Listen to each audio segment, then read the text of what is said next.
Dimple board, तो ये properties of the end specification of the Dimple board. सवाल ये है कि देखिए, जब तक हमें किसी भी प्रोडक्ट का स्पेसिफिकेशन नहीं मालूम है, एप्लीकेशन नहीं मालूम है, तो उसको हमको सेल करना बहुत टफ वर्क हो जाता है। जैसे आपको डिम्पल बोर्ड का आपको बताएंगे कि इसकी स्पेसिफिकेशन क्या है। जैसे इसका हम लोग फर्स्ट हम थिकनेस की बात करेंगे, तो मास पर यूनिट एरिया, ठीक है, और इस पर EN ISO 9864 के हिसाब से देखा जाता है। इसको हम लोग क्या GSM में बोलते हैं, GSM, ठीक है ना। ग्राम पर स्क्वायर मीटर को शॉर्टकट में क्या बोलते हैं, GSM, ग्राम स्क्वायर मीटर। तो ये जो होता है, इसका थिकनेस की बात करें तो इसका जो थिकनेस है ना, जिसको हमको थिकनेस बोलते हैं, मोटा कितना है, तो 0.4 mm इसका मोटापा होती है। GSM की बात करें तो इसका जो GSM होता है 400, आप समझ रहे हैं ना, 1000 इंटू 0.4 करेंगे तो कितना हो जाएगा, 400 हो जाएगा। तो thickness into 1000 equal to GSM।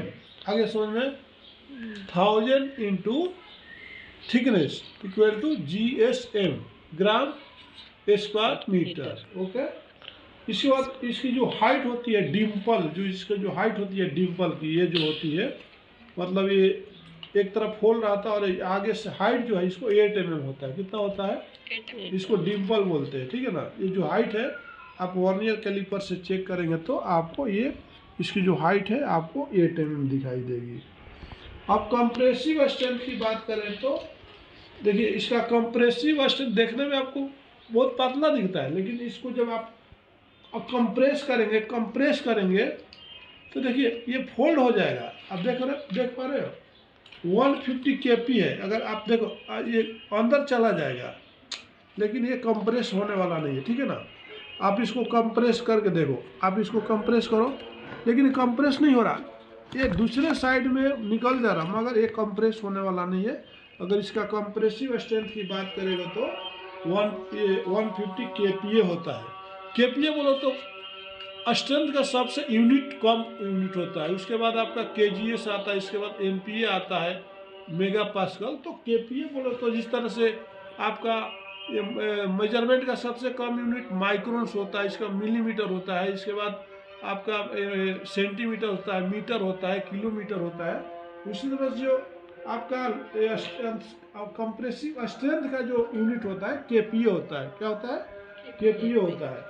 अब टेंसाइल स्ट्रेंथ की बात करेंगे तो इसका जो टेंसाइल स्ट्रेंथ होता है एज पर EN 12311.2 N, अगर इसको मेजरमेंट करें तो इसका यूनिट में N न्यूटन पर 50 mm, न्यूटन पर 50 mm अगर हम लोग चेक करेंगे तो इसका जो है लेस देन 200 और मोर देन 200 इसका जो है टेंसाइल स्ट्रेंथ होता है। टेंसाइल स्ट्रेंथ का मतलब फिर इसको तोड़ के टीयर करके देखा जाता है, कि इसको खींच के तोड़ के देखा जाता है इसका ताकत कितनी है। टेंसाइल स्ट्रेंथ का मतलब समझ में आ रहा। इसके बाद इलोंगेशन, देखिए आप कोई भी चीज को आप ऐसा खींचोगे, ऐसा खींच रहे हो, तो जब तक उसकी ताकत है तब तक वो लंबा होगा। इलोंगेशन का मतलब है लंबा होना। इलोंगेशन का मतलब क्या होता है, लंबा होना। तो कितना लंबा होगा ये आपको इम्पोर्टेंट। तो इसका जो इलोंगेशन है 20% मैक्सिमम और 20% लेस देन 20%, मोर देन 20%, मतलब टूटने से पहले आपको 20% इलोंगेट होगा ही होगा, ठीक है। इसका विड्थ की बात करेंगे, जिससे इसका विड्थ जो, जैसे आप सीट लोगे सर, तो इसका विड्थ जो रहेगा कितना, 2.3 मीटर आपको स्टैंडर्ड रहेगा।